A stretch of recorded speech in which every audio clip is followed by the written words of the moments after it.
Welcome back to Streamline Entertainment. It's Marvin speaking.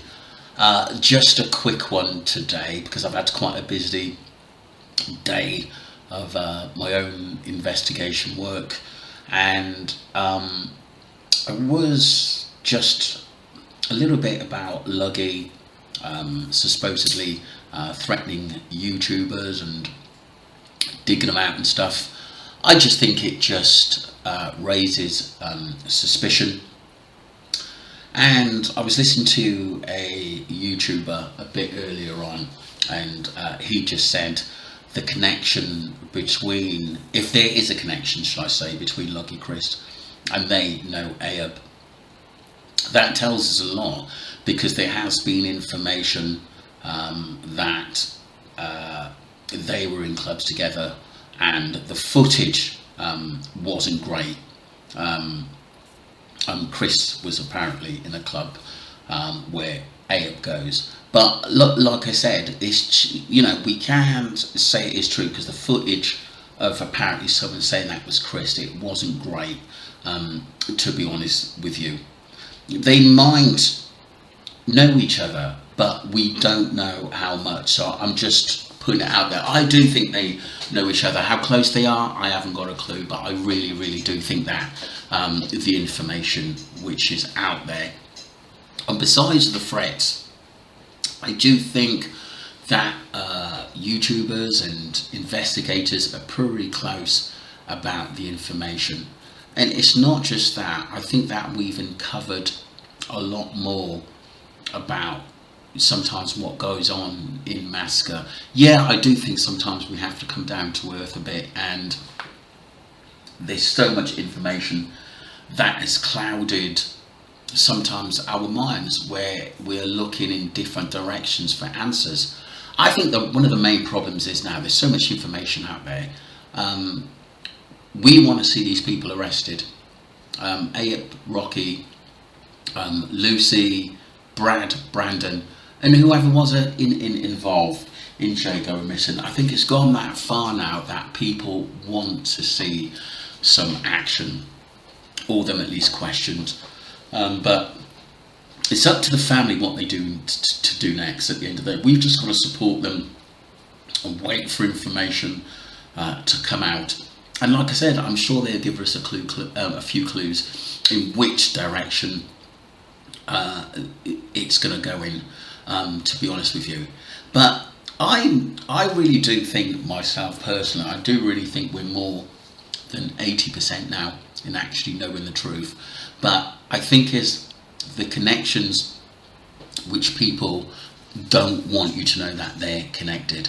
And us talking about it as YouTubers, they thought it was going to stop weeks and weeks ago and die down, and everyone else got on with their lives.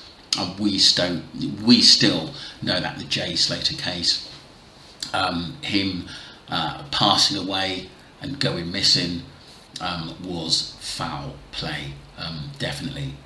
And the excuses that we've heard, and the lies and the deception and the evil that went into this case, I do think it's high profile. I really do think it's a really high profile case. And I do think they think that they've got away with it, but I think there's so many people talking about it.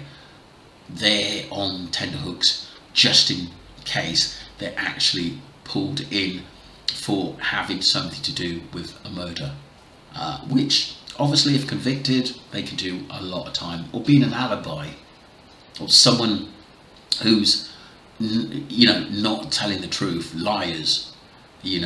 We know that they've been caught out, Lucy, Brad, in their interviews, Abe, Rocky, we know they have.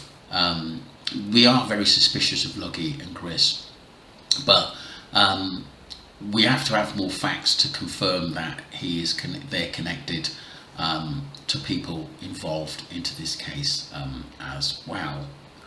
I don't think it's going to go away. I do think this case is going to go on and on and on, and there's going to be more breakthroughs as well. For the threats, sometimes you have to take threats seriously. Is it just because we're uncovering a lot of information that top mafia bosses do not want to see? it's interesting. It really, really, really is interesting, the way this actually case is going. But I'm going to keep going because I think that it has still, this case has a lot of scope. Still, the family want answers, and still the family, I think, want justice. And a lot of the public who have watched this case from day one, we know there's something seriously wrong. And the people that are trying to close us down, making out that we're liars and causing trouble, but tell us the truth. Tell us the truth, because someone eventually will slip up and let everything out of the bag because of fear sometimes, because of pressure, and because of what they've done.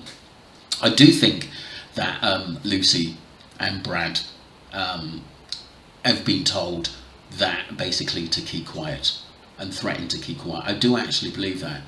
And I do believe now that Brad was probably trying to stick up for Jay, and that's how we got his black eye.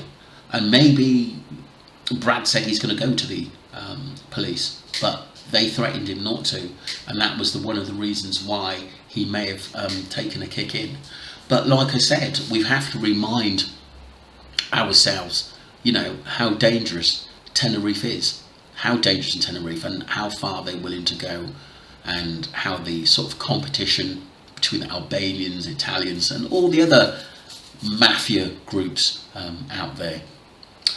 Thank you. That was part one.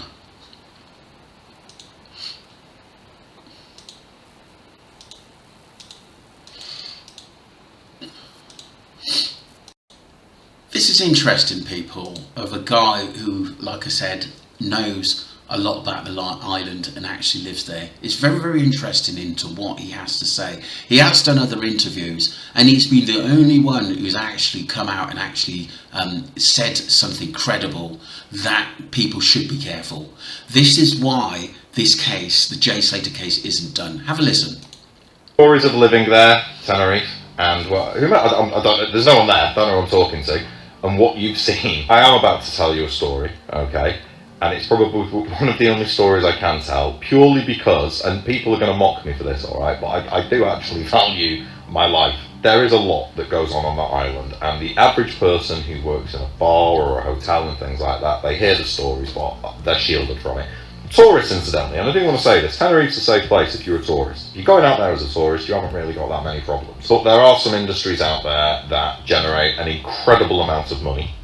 And where you find lots and lots of money on that island, you're going to find criminals, gangsters, whatever you want to call them, at the top of that chain. I was out there in 2005, and literally at that time it was going crazy. Like my bosses, like people who ran the companies and things that I worked for and represented, they were getting shot in the street. That's how bad it was. And that's all I'm really going to say about that. But as far as my little story time is concerned, this is one of the craziest things I saw whilst living and working in Tenerife. Anybody who was there around that time, you'll remember this, and you'll know who did it as well. I'm not even mentioning the guy's name, but you'll know who did this. So there was a bar called Planet Football, and used to hang out there quite a lot, and it was exactly what it said. It did what it said on the tin. You had all these different screens in there that used to play all the main matches, and it was a local haunt, not just for tourists, but a lot of people who worked there.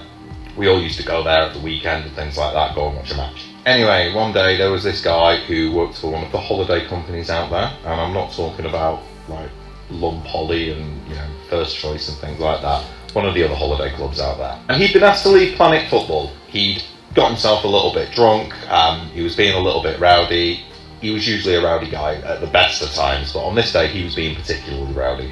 So he was asked to leave, and he did. He then returned about 20 minutes later by coming straight through the window of Planet Football in his car. He drove his car right through the window, through all the tables and chairs of everybody sat there, like literally everybody's jumping out of the way, or everyone just having a beer and stuff, all jumping out of the way.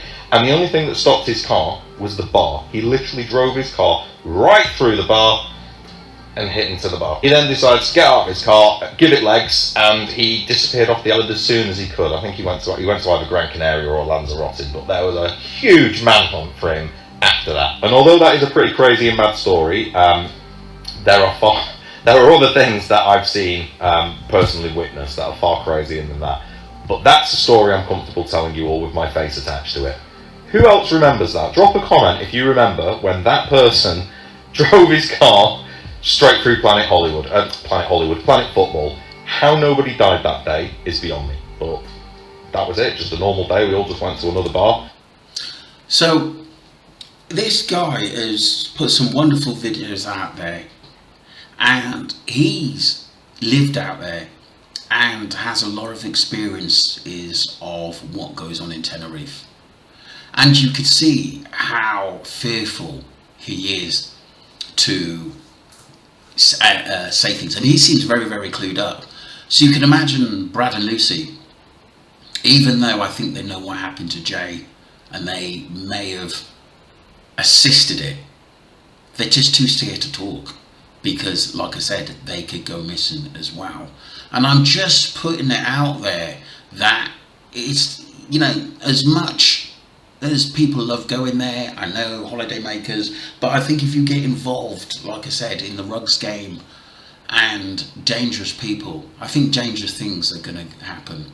And once again, thank you to Darth Unicorn for another video of what really goes on there. Don't forget to subscribe to Streamline Entertainment, and thank you for all your support wherever you are in the world. The old subscribers who's been there since day one, and all the new subscribers. Thank you.